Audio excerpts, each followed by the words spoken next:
One evening, Percy was bringing trucks from the harbour. He was tired of his quarrel with Thomas and wanted to be friends again. He had had a good day and was feeling extra pleased with himself.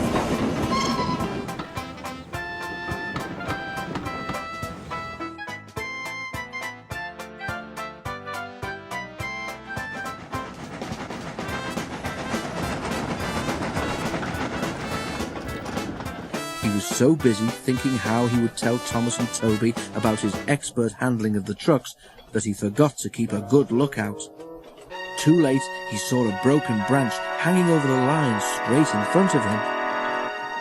"Oh, he groaned. He tried to stop, but his brakes wouldn't hold him. "Ouch!" he exclaimed a moment later. The branch hit his smoke box, broke away and crashed to the ground. Percy was more startled than hurt, but his front was still sore when they reached the shed. "It's your own fault," said Thomas unsympathetically. "You should keep a better lookout. I've no patience with you." "Pooh," retorted Percy huffily. He forgot his good resolution and talked to Toby for the rest of the evening. "I say, Toby," he said in the shed that evening, "what's a drip, do you know?" Toby pondered. "It's when rain comes through a hole in your cab and fireman hasn't got time to mend it," he decided at last. "That's silly," objected Percy.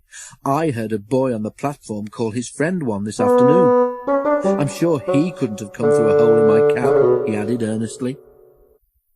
Thomas was tired of being ignored. "That's different," he interrupted loftily. "The boy just thought his friend was being a coward, or silly, or a spoilsport."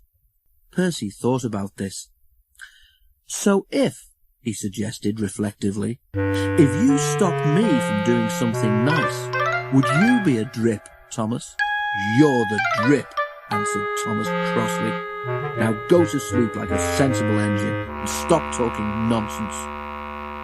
Percy was offended. Instead of going to sleep, he became even more determined to pay Thomas out. Next day, Henry's train was late at the junction. When Thomas set out along the valley, he was trying to make up for lost time.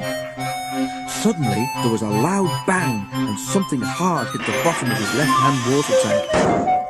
"Ouch!" exclaimed Thomas and stopped. As he did so, he felt water splashing cold against his wheels. "One of your side rods has broken," said his driver. "It's swung up and punctured your tank. We'll have to get help." At Farquhar, Percy was shunting.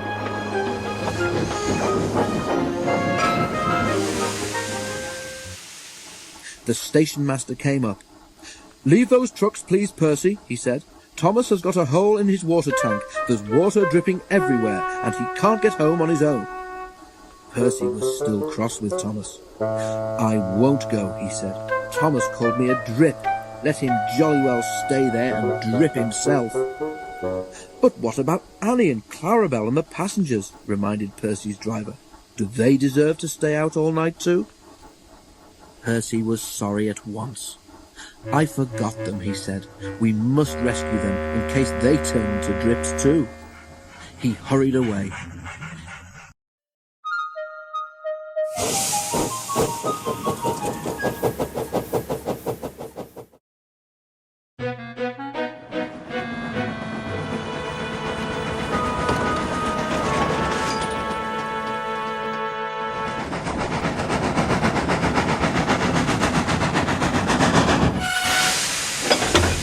He found Thomas near the river.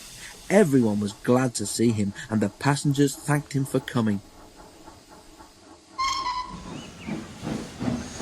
"I'm sorry I was rude," said Thomas, as Percy helped him back to the shed. "That tank of mine turned me into a bigger drip than we expected, didn't it? Can we be friends again, please?" Percy was delighted to.